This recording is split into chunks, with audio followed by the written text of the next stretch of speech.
Have you ever wondered what it's like to live in a nursing home, even if just for a short while? What lessons could those walls teach you about life, about aging, and about what really matters at the end of the day? I'm here to share my unexpected journey through 2 months in a nursing home at the age of 70, a journey that changed my perspective in ways I never anticipated. Hello everyone, I'm excited to take you on this revealing journey that not only challenged my assumptions about elderly care, but also brought to light the profound truths hidden in everyday moments. Before we dive into the heart of these revelations, I'd love for you to think about your own perceptions of aging and care facilities. How do you envision your later years? Keep these thoughts in mind as we explore together the realities versus the expectations of living in a nursing home. In this video, I will share with you the key lessons learned during my stay, insights that are relevant no matter your age. From the stark realities of loneliness to the unexpected simplicity of true happiness, these lessons are universal. But first, let's set the scene of my arrival at the nursing home, a place I thought would be just a brief stopover, not a profound life lesson. Stay tuned as we peel back the layers of this experience, and I promise, you will leave this video with a new perspective on what it means to grow old. Stay with me as we move into the initial impressions that greeted me upon entering the nursing home and how these first moments set the tone for my entire stay. Initial impressions and unexpected realities. Walking through the doors of the nursing home for the first time, I carried a blend of apprehension and relief. I was relieved because I thought I knew what to expect: short-term care and a simple recovery. However, the reality that unfolded before me was starkly different and far more complex than I had imagined. The lobby was bustling with activity, but not the kind I had expected. There were residents with various degrees of mobility, some in wheelchairs, some walking tentatively with aids. The air was filled with a mix of odors, antiseptic mingled with the faint aroma of cooked meals. It was a sensory reminder that this place was now my temporary home. As I was wheeled to my room, I couldn't help but notice the mix of expressions on the residents' faces. Some looked content, while others carried a visible loneliness. In my first week, I began to understand the unspoken realities of life here. The staff, though overwhelmingly kind and patient, were often stretched too thin, managing more needs than hands allowed. This observation made me wonder about the deeper stories of those around me. What brought them here? Who were they missing? These questions lingered as I settled into my new routine. One of my most striking early encounters was with Helen, a long-term resident whose smile was as bright as her spirit was indomitable. Helen had been in the nursing home for over 5 years, yet her positivity was infectious. She taught me my first unexpected lesson. The environment you live in doesn't define your spirit unless you let it. Helen's resilience in the face of daily challenges was a powerful reminder of the human capacity to adapt and find joy, even in less than ideal circumstances. As days turned into weeks, the initial shock of my new environment gave way to deeper insights. I realized that many residents, despite their physical presence in a community setting, battled intense feelings of isolation. This solitude wasn't just physical, but deeply emotional. The bustling hallways and scheduled activities couldn't mask the personal silences endured by many. It was a stark contrast to the occasional laughter that echoed off the walls during family visits or group activities.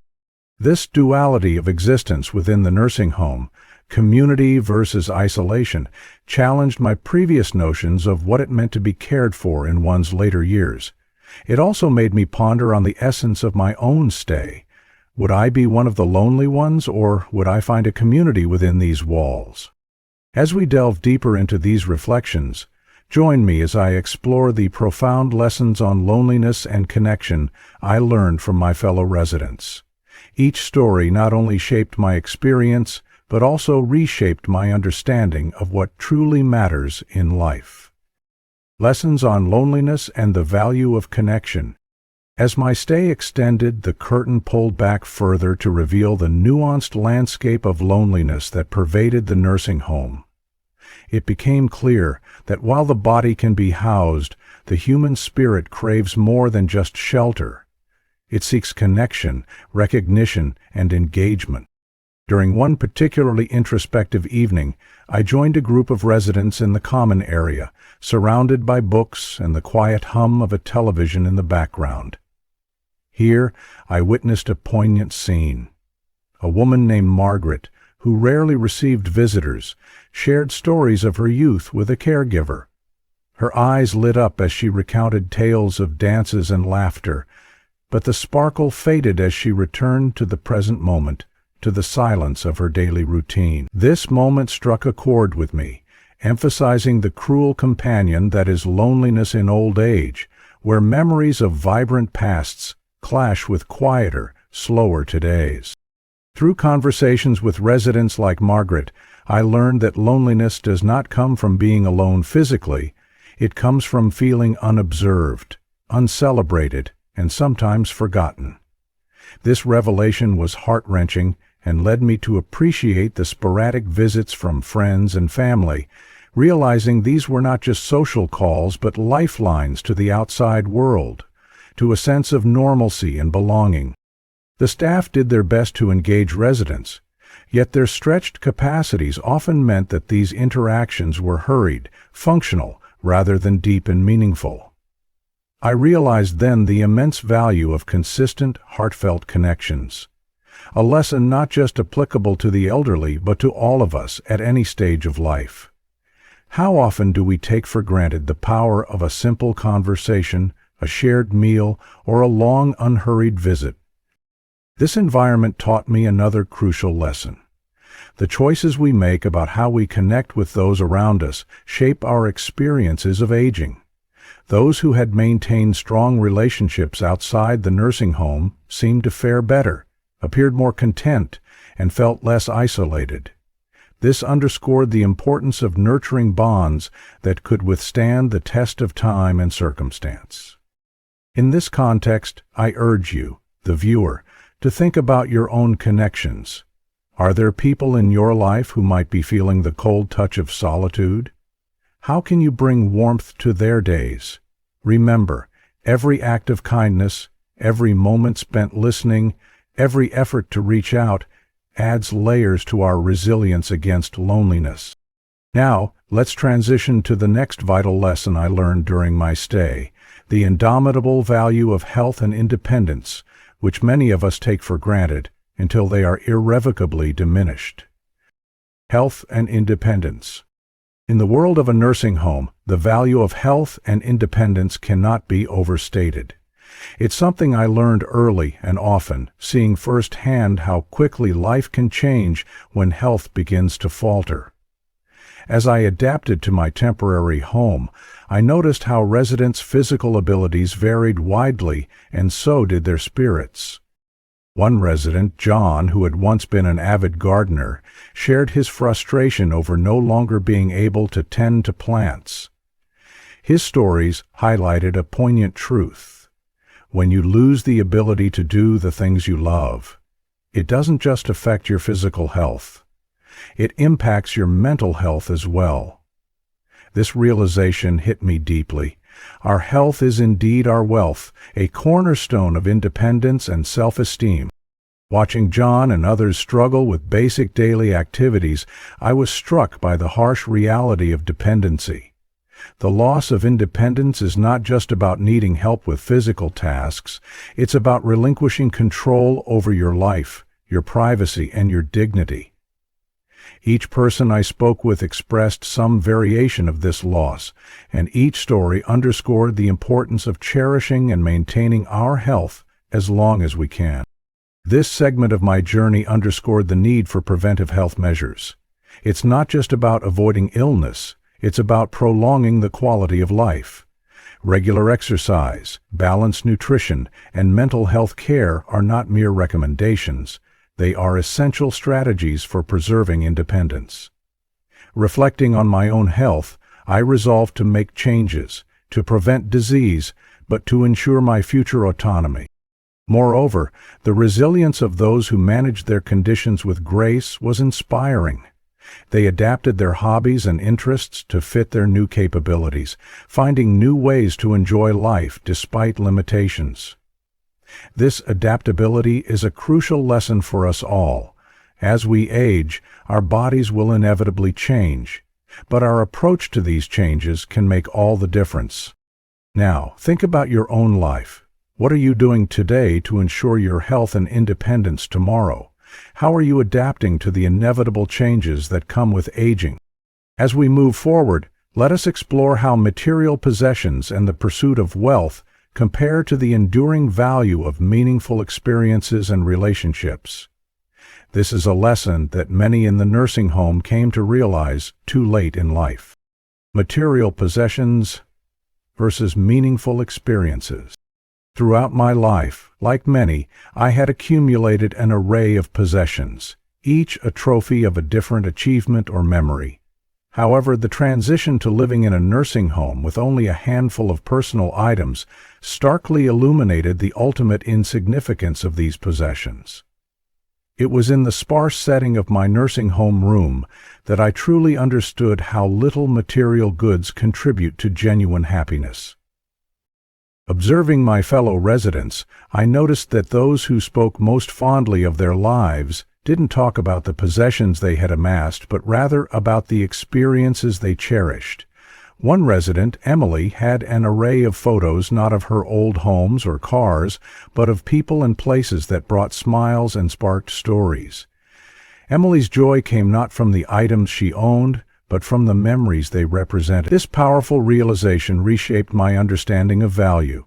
It is not what we own, but the experiences we gather and the relationships we nurture that truly enrich our lives. This lesson was further underscored as I participated in the nursing home's community activities. Whether it was a group art session or a simple sing-along, the laughter and camaraderie shared during these moments were priceless. These activities, though modest, brought residents a sense of belonging and joy far greater than any material object could provide. Reflecting on this, I began to reassess my own values. The belongings I missed from home were not the expensive gadgets or luxurious furnishings, but rather the small, personal items that held deep emotional connections. The blanket knit by my mother, the bookshelf filled with favorite novels, each with its own story.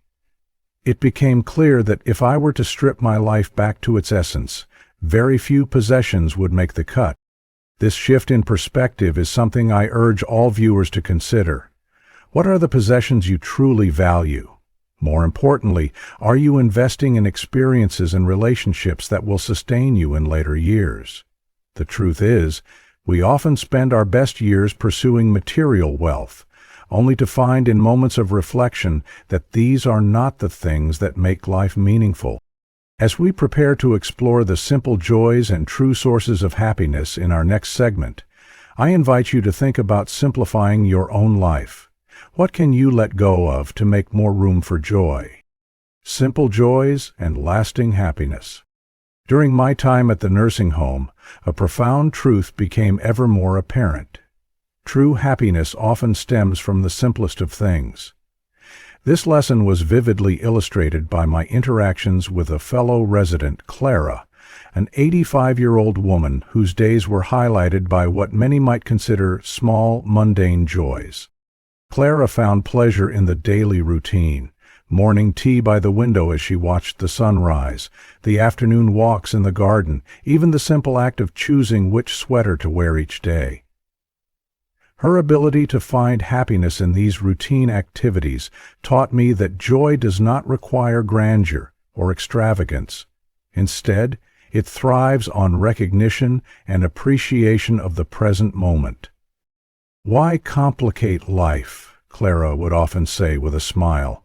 Her philosophy was simple: cherish what you have when you have it. This mindset seemed to shield her from the loneliness and melancholy that affected many around us. Observing Clara, I realized that happiness is a personal creation. It is up to us to color our days with joy regardless of our circumstances. I encourage you, the viewer, to reflect on what brings you joy. Is it the big achievements and acquisitions, or is it the small moments? A shared laugh, a book read in silence, the comfort of familiar surroundings. These are the things that often weave the most profound sense of contentment through our lives. As we approach the next section on forgiveness and emotional peace, consider how simplifying your pursuit of happiness might lead to more profound, lasting contentment. Sometimes, letting go of complex ambitions and embracing the simple, everyday joys can bring us closer to the peace we seek. Forgiveness and emotional peace. One of the most impactful lessons I learned from my time in the nursing home revolves around the power of forgiveness. Observing the lives of my fellow residents, I saw firsthand how those who embraced forgiveness seemed to carry a lighter burden. They experienced a peace that those harboring resentments could scarcely imagine. Take, for example, a resident named George. He had been estranged from his daughter for years due to old grievances. Over time, he chose to forgive her, not because she apologized, but because he realized that forgiveness was a gift he gave himself. After reconciling, the transformation in his demeanor was palpable. He became more engaged with the community and visibly more at peace. His story was a powerful testament to the saying, "To forgive is to set a prisoner free," and discover that the prisoner was you. This lesson in forgiveness is not just about reconciling with others, but also about forgiving ourselves. As we age, we often accumulate regrets, missed opportunities, words unsaid, or paths not taken. Learning to forgive ourselves for these perceived missteps is crucial for emotional peace. In the nursing home, those who accepted their past choices without self-reproach seemed to live their days with a greater sense of serenity. I invite you to consider your own life. Are there grudges you're holding on to that are weighing you down? What might change if you decided to forgive, to release those burdens? Imagine the peace that might follow. As we prepare to discuss embracing the present and preparing for the future, think about how forgiveness can play a role in your own journey towards peace. True emotional freedom comes from letting go of the past, to fully embrace what the present has to offer. Embracing the present and preparing for the future. Embracing the present while preparing for the future became an essential lesson during my stay at the nursing home. Observing both myself and others, I realized the importance of being proactive about our later years. Not in a way that fosters fear, but in a manner that cultivates readiness and appreciation for each moment. One stark realization was the importance of actively participating in our current lives while also planning for potential changes in our health and abilities. Many residents, including myself, had not thought much about the specifics of living in a nursing home until necessity brought us there. This reactive approach often left us unprepared for the emotional and physical adjustments required. I learned that preparing for the future is not just about financial planning or health care. It's about cultivating a flexible mindset that can adapt to new realities without losing joy or purpose. Moreover, embracing the present means appreciating and maximizing the good moments as they come, not taking for granted the days of good health and mobility we currently enjoy. It involves making conscious choices to enrich our lives with meaningful relationships and fulfilling activities, regardless of our age. To those watching, how are you ensuring that your present actions are building a foundation for a fulfilling future? Are you holding on to what truly matters? Health, relationships, peace of mind? These are the pillars that will support a resilient and rewarding old age. As we conclude this journey, let us reflect on the lessons learned from a mere 2 months in a nursing home. The insights about life, aging, and the true essence of happiness are invaluable as we all navigate our paths. Remember, every day is a gift. Cherish it, and plan with a heart full of hope for the future. As we reach the end of this journey through my 2 months in a nursing home, it's important to reflect on the profound lessons these experiences have imparted. Each story, each interaction, each quiet moment of contemplation has contributed to a deeper understanding of what it truly means to live well, especially as we age. First, we uncovered the stark realities of loneliness and the invaluable importance of maintaining connections. We saw how easy it is to feel forgotten and the crucial role that family, friends, and even small daily interactions play in keeping our spirits high.